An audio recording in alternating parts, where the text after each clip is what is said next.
Hello and welcome to the History Help channel. We are learning historiography in History Help channel. We are studying historiography in four sections: history, historical methodology, historiography, and Indian historiography. We have learned about history and its nature in the previous playlist called History. Here we are focusing on historical methodology. We are covering analytical operations. Under the analytical operations, it is we are studying internal criticism. So this video is all about internal criticism. So until now, you looked into the analytical operations first stage, that is external criticism. So in the previous slideshow, we talked about external criticism and how when you get a particular document or a source, you as a researcher will try to find out who is the author, what was the place when where the document was written, what was the time. So all these are external criticism, where you only check the author, time, and place of the source of the document. But internal criticism is a little bit more deeper. It tries to look into the contents of the document. So, external criticism, which is actually the first stage of analytical operations, only looks into author, time, and place. But internal criticism, which is the second stage of analytical operation, looks into the contents of the document. So, if you so what is the differences between internal and external criticism? The external criticism is very simple. It will only check for the author, time, and place. The job is done. Okay, but in internal criticism, it's a bit complex. Here, we are checking the contents of the document. We are trying to see what the author is trying to convey, what the author is trying to say. We are also taking into look whether how was the document produced, in which conditions it was produced, what was the author's mind when he was producing the content or when he was trying to write the document. Okay, so it's a bit deeper. That is why internal criticism is also called as higher criticism, because it is more analytical, more deeper. That's why it's called as higher criticism. Whereas external criticism is called as lower criticism because it doesn't do much except to check author, time, and place of the document. So, what is the importance of internal criticism? We will go a little bit more in depth here. Okay. So, as a researcher, you have got a lot of sources for your particular research topic. Now, these sources that you have got, it could be the author who wrote about the sources or the writer who wrote those sources may have seen it, may have just observed it and written it. For example, there's a battle going on and you write about the battlefield. Okay? Or he may have experienced it. Maybe he was a soldier in the battlefield and he wrote about it. Or he may have recorded it. In the sense, suppose you are a general fighting a battle and you just write about another battle from and you get the information from your soldiers and you write about the battle. So observation or through experience or just recording, the source may have been written in various ways.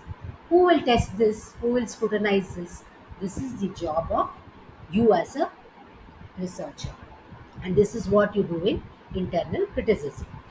So I'll give you an example why analysis is very important for the sources. See, when Akbar was ruling, there were a lot of court historians. Abul Fazl was one such. He wrote Akbarnama, which is a very good source on Akbar's achievements and battles. Now, Abul Fazl had always was always proud of Akbar. Akbar, he considered Akbar as his friend. So he has written nice things about Akbar. Similarly, there was another scholar in Akbar's court. His name was Badawi. He was also written about Akbar. One of his sources, Muntakab ut Tawarik. Okay, the source is quite good, but you should remember that Badawi did not like Akbar. So he has called Akbar the enemy of Islam and many other things. So Badawi, when he would have written anything, there would be a prejudice or hatred towards Akbar. Similarly, if you see Abul Fazl, he may have written with a lot of pride or um, happy or with a lot of appreciation. Nothing wrong, but you should know that who has the person who has written the source has not been very he may not have been very objective. So sources can be documents can be produced either because of prejudice or because of court historians want the favor of the king, so they may write something good. Or if you take the and many documents are written by foreign travelers, so foreign travelers will write based on rumors also. So you cannot trust completely the sources written by foreign travelers also. Or one more example is British writers. They whatever they have written keeping in mind. Uh, they wanted to showcase the British administration in the country in a good light. So the document is not objective. It is either full of praise or full of prejudices. That is why every source that you take should be analyzed carefully, and that is why internal criticism plays a very important role. Internal criticism tries to correct these errors, tries to reject wrong statements, fallacies, and tries to give you the truth. Okay, so let's see the types of internal criticism. One is positive interpretive criticism, one is negative interpretative criticism. In positive interpretative criticism, we are trying to find out what the author is saying, what is his language, what is he trying to convey. That's all. But in negative interpretative criticism, we are going one step deeper. We are trying to see what was in the author's mind, what was the condition when he wrote the document.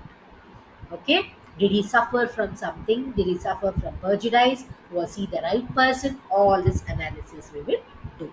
So in this video we are focusing only on positive criticism and not on negative criticism. So in positive criticism there are two stages. One is one is literal meaning. Okay, we'll find out what it is and its rules. Another is real meaning, and we'll also find out what is its rules. So, when I say literal meaning, that means the language of the document. So, suppose you have got a source, the first thing you should know the language of the document. The second thing you should know the language very nicely. For example, um, if you take the example of Kannada, which is the language in Karnataka, the South Karnataka have a different way of speaking that language. The North Karnataka has a different way of speaking the same language. Similarly, Hindi also. In North, Hindi has lot of variation. So it's you as a researcher, it's not only important that you know the language, but you should also know its style, the way it has varied over time, the way it changes from place to place. So the language that you speak today would have been different 500 years ago. So you should be knowing all that so that you can read the document properly. So that is known as literal meaning. So there are few rules when doing literal meaning. What are they? The first thing, there are four rules. Okay, one of them is all languages are subject to evolution. So uh, every year or every time period will have a different variations of the language. So the language of the time you should be knowing when you are reading a particular document. That is the first rule.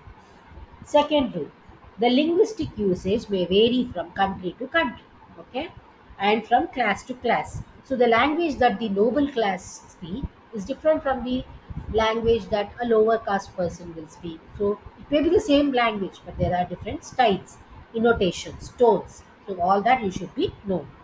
Third, each author will have his own style of writing. You should study that also. Language may be the same, but an author has his own style. Fourth, that any word that you take may change, will be present in the document. But if you want to figure out what is its meaning, it's important to just get the general meaning of the document. So it may be changing from passage to passage, but you will try to find out the meaning based on the general meaning of the document. This is what literal meaning is. To give you more clarity on this, uh, let me give you an example which is quoted by Sheikh Ali. Okay, he says the word bill, B-I-L-L. Now the bill is a doctor's bill. A bill can be a receipt. A bill can be passed in a legislature. A bill can be a beak of a bird. Okay, so same word bill has different meanings. So that is what literal meaning tries to answer, tries to figure out. Okay, now we come to the second stage of positive criticism, that is to find out real meaning. Now you have found out the literal meaning, you have understood what the author's language is, you have tried to understand the whole thing. But sometimes you might find some sentences which are very absurd or which are very twisted. That time it may be that the person who wrote the document may have tried to hide, or may have used some symbols, or may have used some allegory or symbols to convey some message. For example, so now we are discussing about the real meaning. So for example, Rausia, the historian, says, every man everywhere is in chains. He has written. Okay, that does not mean all the people are in chains. It only means that the person, man, is no longer free. He is bound. Okay. Second example, the city had a lot of was full of golden gates. Okay, that doesn't mean the city has golden gates. It might mean the city is prosperous, it knows about gates. Okay. Yeah, also if you look into Puranas, you will find some lines like this: the life of a human is one day of a god. It doesn't mean uh, that the life of a human is just one day or something. It only says the limitlessness of Hinduism or of Puranas. So it's very important for you as a researcher that if you are looking into poetic composition, private letters, or any religious texts, then you may come across such hidden stuff in the document. So in that case, you will have to find out the real meaning. So when you are trying to find the real meaning, there is only one rule.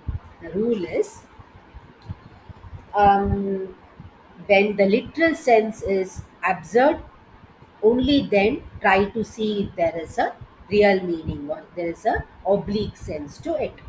For this, what you will do, you will start comparing that particular passage with all the other passages and try to guess the real meaning. Okay, even when you have discovered the hidden meaning, don't try to draw anything out of it. Just keep it in mind that that you should never do, that you should never try to find hidden meanings everywhere. Only if a particular sentence is absurd or a particular passage is absurd, you will try to compare it with other passages and try to find out a real meaning to it.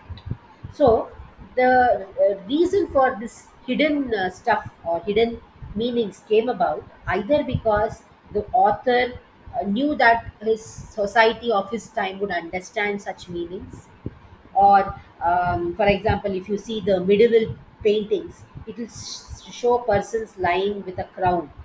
The crown only shows that it's a king. That's all, nothing else. But the society back then knew that a crown meant a king. So whatever is hidden, it might be hidden because we are now in this century, but maybe during the time when the author wrote, the society knew about it. Or it may also be that the author did not want the public to understand much. So he may have written about, may have hidden the whole thing. So positive criticism is about understanding the real meaning and the literal meaning, and then it stops. So in this section, we learned what is internal criticism, its functions, why is it called a higher criticism, and explain the function of positive interpretative criticism.